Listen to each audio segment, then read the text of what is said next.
आज एक super fighter का बर्थडे है जिन्होंने इंडियन आर्मी को रिवाइव किया, जिस पर हम आज इतना प्राउड फील करते हैं, और वो भी उस टाइम पर जब इंडिपेंडेंस के लिए इंडिया को इसकी सबसे ज्यादा जरूरत थी। आज नेताजी सुभाष चंद्र बोस का बर्थडे है। उनकी ब्रेवरी और करेज से इंडिया ही नहीं, जापानीज और जर्मन तक इंस्पायर्ड थे। नेताजी हमारे सुपर हीरो हैं और हम ऐसी ही असली हीरोज की आइडियोलॉजीज पर वीडियो बनाते हैं।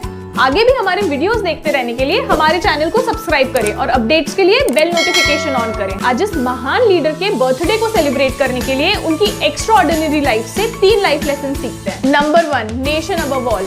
नेताजी सुभाष चंद्र बोस को नेताजी का टाइटल इंडिया में नहीं बल्कि बर्लिन में जर्मन ऑफिशियल्स ने दिया था। नेताजी को ब्रिटिशर्स ने उनके ही घर में नजरबंद कर दिया था, और जब उन्हें इंडिया में रहकर अपना मकसद पूरा करने का कोई रास्ता नहीं दिख रहा था, तब वो बड़ी चतुरता से जर्मनी पहुंच गए और वहां पहुंच के उन्होंने हिटलर से मदद मांगी। हिटलर वास्तव में एक शैतान था, पर वो हिटलर से फ्रेंडशिप नहीं बल्कि कोऑपरेशन मांग रहे थे, जिससे वो इंडियन प्रिजनर्स को ब्रिटिशर्स की कैद से छुड़वा पाए और उन्हें इंडियन नेशनल आर्मी में इंक्लूड कर पाए। उनका ये डिसीजन सही था या नहीं, इस पर तो डिबेट हो सकती है, पर उनके नेशनलिस्ट व्यू पॉइंट पर नहीं, क्योंकि उनके लिए देश अपनी इमेज से भी ज्यादा जरूरी था। Number 2, find the higher purpose of your life.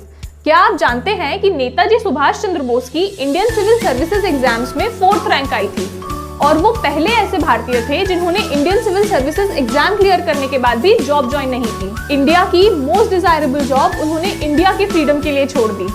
वो स्वामी विवेकानंद से बहुत इंस्पायर्ड थे और उन्हें फॉलो करते थे। स्वामी विवेकानंद के प्रिंसिपल्स और आइडियोलॉजी पर हमारी वीडियो देखने के लिए आई बटन पर क्लिक करें। उस समय जब इंडियंस अपने छोटे छोटे राइट्स के लिए ब्रिटिशर्स से फाइट कर रहे थे, तब नेताजी सुभाष चंद्र बोस ने हर हिंदुस्तानी को फुल फ्रीडम यानी पूर्ण स्वतंत्रता का सपना दिखाया था। उनका purpose of life highly qualified job करके आरामदायक जिंदगी निकालने में नहीं, बल्कि अपनी मदरलैंड के लिए फाइट करने में था। Number 3, being rebel is a good thing. Netaji आजादी की लड़ाई लड़ते हुए 1, 2 या 5 बार नहीं बल्कि पूरे 11 बार जेल गए, पर किसी भी जेल की दीवारें उनके करेज और ब्रेवरी से बड़ी नहीं थी। नेताजी के कारण ही आज इंडियन आर्मी इतनी स्ट्रॉन्ग पोजीशन पर है। He was one of the biggest rebellion of India. उनका फोकस और डिटर्मिनेशन देश की आजादी थी, और इस गोल को पूरा करने के लिए रिबेलियस नेचर बहुत जरूरी था। विद्रोह की भावना को आज हमने एक नेगेटिव कैरेक्टरिस्टिक बना दिया है, पर किसी भी ब्रेक थ्रू के लिए रिबेलियस नेचर बहुत जरूरी है। अगर सही तरीके से यूज किया जाए तो रिबेलियस नेचर हमारे पैशन का सबसे बड़ा फ्यूल बन सकता है। नेताजी अपने टाइम से बहुत आगे थे, और ये वीडियो उनके थॉट्स और आइडियोलॉजीज के लिए एक ट्रिब्यूट है। अगर आपको ये वीडियो पसंद आया तो इस वीडियो को लाइक कीजिए और फ्रेंड्स, फैमिली और आज के लीडर के साथ इस वीडियो को शेयर कीजिए। नेताजी की डेथ आज भी एक बहुत बड़ा राज है।